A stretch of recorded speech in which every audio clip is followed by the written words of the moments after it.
क्या profit Bajinder Singh jail से रिहा हो रहे हैं?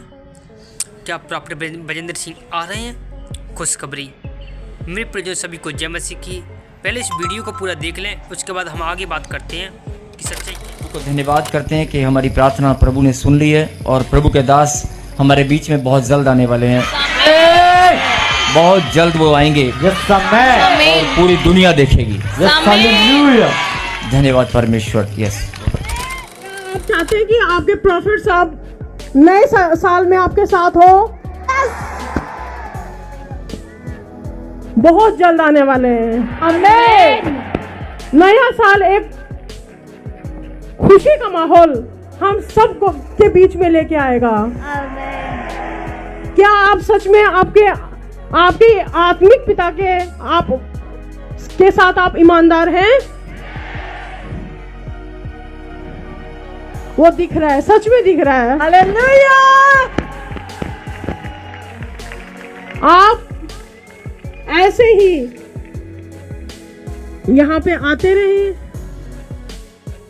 की आराधना करने के लिए। परमेश्वर आपको आशीष देगा। हालेलुया। सभी को जय मसीह की। परमेश्वर आपको आशीष दे। जैसे कि प्रियजनों, मैं आपको बता दूं कि जैसे कि आपने वीडियो क्लिप को देखा और लोगों ने कहा कि प्रॉफिट बजेंद्र सिंह आ रहे हैं। लोगों ने बहुत बातें बोली हैं कि प्रॉफिट बजेंद्र सिंह रिहा होंगे, 2026 में आ जाएंगे। उनकी पत्नी ने ही बोला। लेकिन मैं आपको बताना चाहता हूँ कि हाँ, हम खुश हैं उनके लिए कि वो आए प्रॉफिट बजेंद्र। हम खुद दुआएं कर रहे हैं। लेकिन आपको मैं बताना चाहता हूँ कि परमेश्वर अनुग्रह करता है। परमेश्वर के अनुसार ही वो आएंगे। परमेश्वर चाहे कैसे भी निकाले, वो निकालता है। लेकिन कुछ उसका समय भी होता है। उसने कहा है बिना समय के मैं कुछ नहीं कर सकता। यीशु मसीह को जब फॉलो करते हैं तो यीशु मसीह ने क्या बोला? अभी मेरा समय नहीं आया है। जब मरियम ने बोला कि मरियम ने बोला था अपने कि दाखिला निकट आया, उसने कहा मैं क्या कर सकता हूँ, मेरे समय नहीं है। तुरंत उसका समय आ गया। सूली पे चलने वाला था, उसने कहा मेरा भी समय नहीं है। उसने जब लोग पकड़ने वाले आए थे तब बोला आज तुम्हारा समय अंधकार का समय है। जब मेरा समय था, मैं अपने सुषमाचार सुनाया। और ऐसे ही समय की बात होती है कुछ। हालेलुया। समय जब तक नहीं आता है तब तक उस समय से हम कुछ नहीं कर सकते। हर एक बात का समय परमेश्वर ने बताया है। जब हम या से हमें पढ़ते हैं तो उसमें हर एक बात में लिखा है समय आपको कठिन परिस्थितियों से निकालता है। बस आपको उस समय पर टिकना है। उस समय पर आपको दिखाना है कि हम परमेश्वर की जीवित संतान हैं। हालेलुया। आपके साथ कोई कितना भी आपका व्यवहार करे, कितना भी गलत बोले आपको, कितना भी कोई भी कुछ भी करे, लेकिन आपको सावधानी रखनी है। हालेलुया। परमेश्वर का अनुग्रह अपने दासों पर चमका। तो उसने कहा है मैंने अपना मुख का प्रकाश पे दासों पे चमकाया है।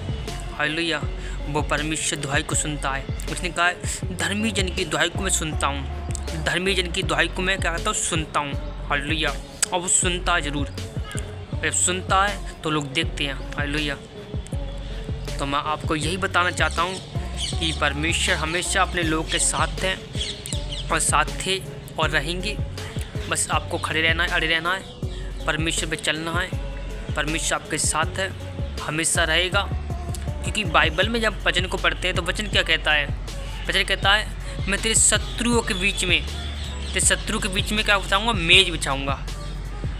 तेरे बेटी तेरे बेटा उस मेज पे खाया पिया करेंगे। इसका मतलब शत्रु के बीच में परमेश्वर अपने दासों को चमकाता है, मेज बिछाता है लोगों के बीच में।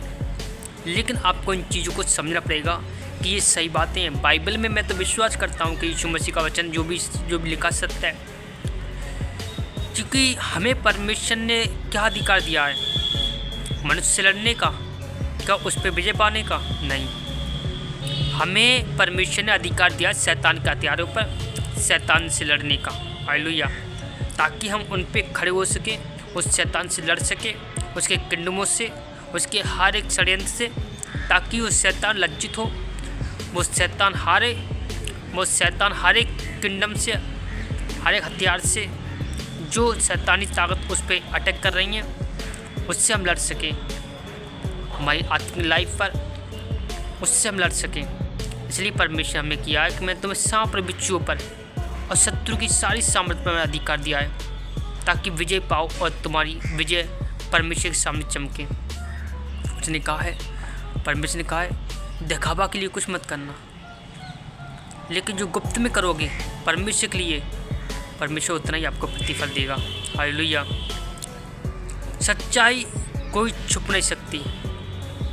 सच्चाई, यीशु मसीह सच्चाई है, ना ही उसे कोई रोक सकता है, क्योंकि सच्चाई यीशु मसीह के अंदर थी। उसने कहा जो कोई सत्य को जानेगा स्वतंत्र हो जाएगा।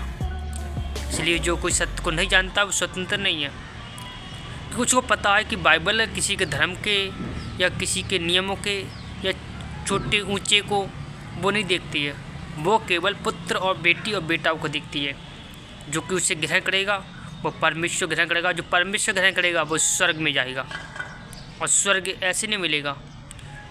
लोग आपकी बदनामी कर सकते हैं, लोग आपको ईसाई बोल सकते हैं, लोग आपको धर्मांतर कह सकते हैं, लोग आपको निंदा कर सकते हैं, आपकी बदनामी कर सकते हैं, गिरा सकते हैं, निकाल सकते हैं, लेकिन परमेश्वर देखता है। उस समय आपको कठिनाई में अपने समय को परमेश्वर के हाथों में देना है, क्योंकि यीशु मसीह ने साफ साफ कहा है ये समय तुम्हारा है। जब मुसीबत आती है तो शैतान का समय होता है, जब परमेश्वर समय आता है तो लोग देखते हैं, उसी दिन में लाइफ बदल देता है। हालेलुया। चमत्कार करता है, लोग देखते हैं। तो आपको समझना पड़ेगा कि परमेश्वर आज भी बड़े बड़े काम करता है, और उसने जो सेहतमंद हमें दिया है, सेहतमंद हम दुनिया कोने कोने फैलाएं, वो है सुसमाचार का। वो है, ये मत सोचो कि हमने अनॉइंटिंग ज़्यादा पी ली। अनॉइंटिंग लेने से भलाई है कि हम परमेश्वर सुसमाचार को फैलाएं। जिस दिन तुम सुसमाचार को फैलाओगे, अनॉइंटिंग ऑटोमेटिकली आपके पास आ जाएगी। आपको इतनी बुक करने की ज़रूरत नहीं है कि हमें अनॉइंटिंग लेनी है। बहुत सारे लोग अनॉइंटिंग के लिए संघर्ष करते हैं, किसके लिए? प्रार्थना में। लेकिन उसका क्या है, क्या ताकि लोगों हमें देखें कि हम अनॉइंटिंग नहीं। अनॉइंटिंग कब आती है? सुसमाचार से।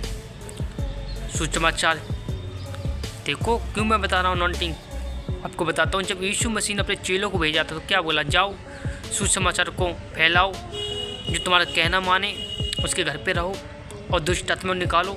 सुसमाचार फैल के यीशु जीवित है, स्वर्ग का राज निकट है। उन्होंने वो काम किया, अनॉइंटिंग ने काम किया। सुसमाचार फैलाया, अनॉइंटिंग ने काम किया। सुसमाचार नहीं फैलाओगे, अनॉइंटिंग काम नहीं करेगी। सुसमाचार फैलाना ही, सत्य का स्वतंत्र करना ही परमेश्वर का धर्म है, और परमेश्वर सुसमाचार फैलाता है जो उसको अनॉइंटिंग देता है। जिस प्रकार आप देखो, फ़िरौन के पास गया मूसा, तो परमेश्वर ने कहा जा मूसा के पास मेरे सुसमाचार फैला कि मैं खुदा हूँ, मैं आदि का सनातन का परमेश्वर हूँ। सुसमाचार फैलाया, उसके पास अनॉइंटिंग आ गई, परमेश्वर ने दे दी। सुसमाचार फैला नहीं, अनॉइंटिंग होती है। हालेलुया। परमेश्वर आपको आशीष दे। सभी को जय मसीह। God bless you. प्रभु आपके जीवन में काम करें।